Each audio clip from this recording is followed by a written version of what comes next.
So guys, welcome back to my vlog. So dito tayo sa hospital, no. So may problema tayong malaki na si Mrs. na heart attack kasi. So tayo sa parking lot kasi nasa ICU si Mrs. Limit lang yung tao doon. Nandun yung anak ko. So dito tayo sa parking lot. So waiting si Mrs. sa surgery so puro barado na yung puso, no. Quadruple surgery. Dito tayo sa parking lot. Ito may upuan dito. May mga bike na nakapark. So dito pala to sa Sunnybrook Hospital, Toronto. So ayun yung bus, hospital, Route 124, Sunnybrook. So sa mga bago pa lang sa channel ko, kung kayo pupunta ng Sunnybrook Hospital, ayan, Route 124, Sunnybrook. Mayroon din 11, tsaka Davisville, subway station, galing dun yung bus. Pwede nyo naman i-google, may Google naman eh.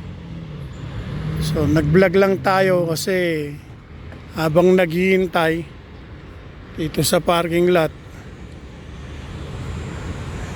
lahat tayo magawa, talagang ganun ang buhay. So kailangan lumaban sa araw-araw. So ayan, daming tao rito, syempre hospital to.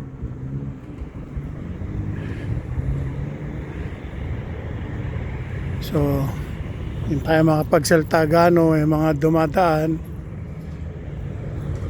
Saka yung iba, iiwas tayo. Ayaw magpakuha sa ating video or vlog kasi bawal yon. Iba nagkagalit. Yung iba hindi ko na maiwasan yun na makunan sila. Magandang hospital dito guys sa Toronto. Ayan. Na-hospital na rin ako rito. Tiningnan yung mga varicose vein ko sa legs, kasi grabe yung varicose vein ko sa legs, sa binte, sa legs, lahat, pati sa kamay, mga ugat ko malalaki, so barado na rin yata. Meron din tayong health issue, diabetic din ako. So ito 11A, ayan, Bayview to Steeles. Ito pala, Bayview to Steeles 11A yung bus. Ito pa isang bus, so dito pala siya, isang hinto to, 11A Bayview to Steeles. So pwede kong sakyan niya mamaya. Bababa na lang ako sa York Mills. So kasi minsan talaga hindi ako nagbabayad sa sa bus, tatap ko yung card ko, yun. Walang laman yung Presto card ko, hindi ako nagbabayad kasi wala tayong pera eh. Nagpapakatotoo lang ako, minsan nandadaya ako sa bus. So tulad nito, may dadaan parang doktor. Ang gandang bike nito, Carrie Fisher. Para daan ng mga bike to rito, ayan. Ayan yung dumaan, parang doktor. So yun nga, sana maayos lang lahat tong kalusugan ng asawa ko. Gumaling, samahan na lang natin ng dasal.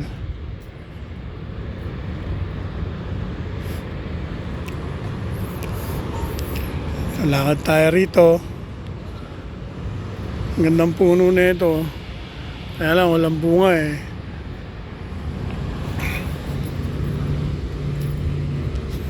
Ganun mangyayari niyan. Magtatagal sa ospital si Mrs., no? Ooperahan eh.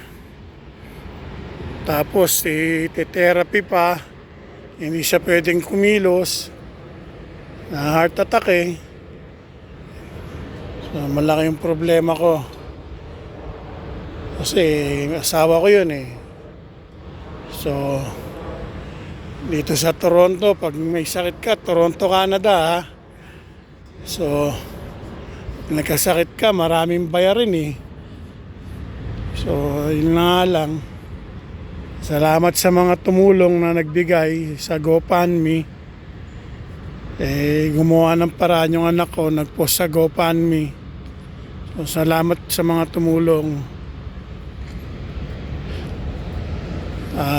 Ito, habang naghihintay tayo, yun, ang ganda ng building talaga. So, talagang gano'n ang buhay. Pag may sakit, wala na. Hindi naman sa wala na. Kailangan makarecover ka. Ito pa yung ito pa pala yung isang link na to. Hindi ko na mabasa, malabo na rin yung mata ko.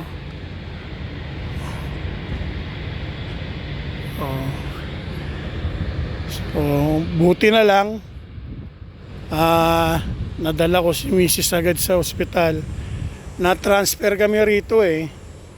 Galing kami sa North York Hospital.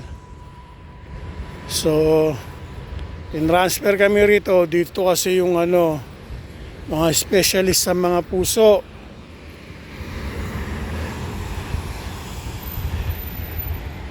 So, dito yung specialist sa mga heart. Kaya tinransfer kami rito. Nandito yung doktor, yung team na magsa-surgery sa asawa ko nandito. Hinihintay pa namin yung yung surgeon. Kung anong date yung surgery, kung anong mangyayari. Na-examine pa lahat bago yung surgery. Kaya ito, waiting. Pabalik-balik kami rito, nagbabantay. So bawal sa gabi. Nasa ICU lang siya, bawal eh. Bawal matulog dito. So talagang ganun ang buhay. Sumunod tayo sa rules. Yan pala, mga bike for rent no? So, maraming camera rito tsaka security, kaya dito lang tayo kung saan pwede tumambay. Hindi tayo pwede basta na nakasitayin tayo ng security guard. So, sa bawat hospital dito, maraming security at may pulis pa. May pulis doon eh. So, dito lang tayo. Paikot-ikot lang tayo itong video na to sa parking lot.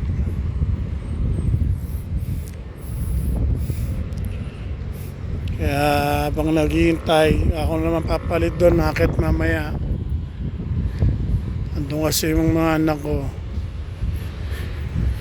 Sana maging okay ang lahat.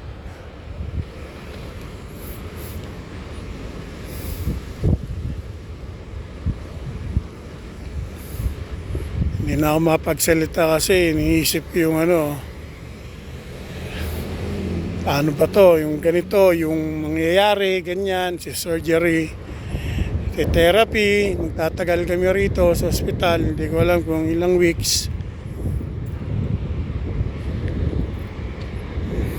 Ang hirap talaga kasi nagre-rent lang kami.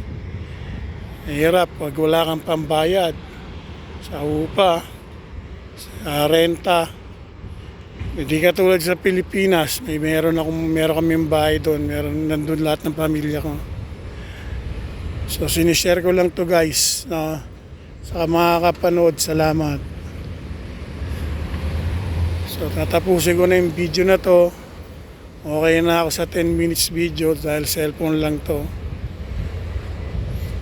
Thank you for watching my vlog, guys. Pagdasal nyo na lang na gumaling yung asawa ko. So, lahat ng may sakit gumaling, no? Hindi lang misis ko, lahat ng may pinagdadaanan, no, magdasal lang tayo, tiwala lang. So, may dadaan na towing, oh. Hindi to, truck to. Kasi parking lot to, eh. Pag hindi ka nagbayad, totoo yung sasakyan mo. So, kailangan magbayad ka ron.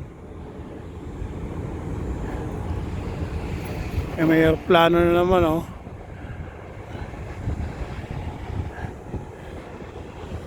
Yan ang bus stop dito.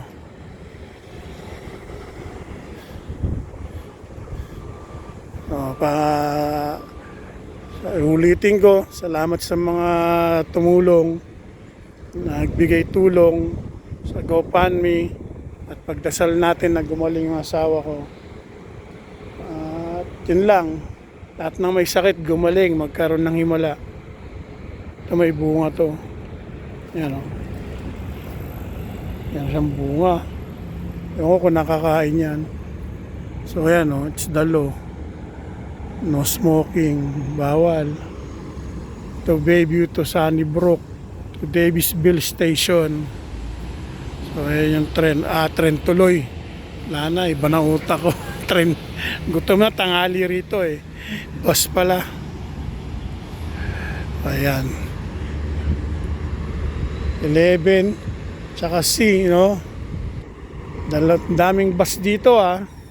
So, ayan ang transportation dito pag di ka nagda-drive. 11C tsaka to 11. Okay guys, thank you for watching my vlog. Bye.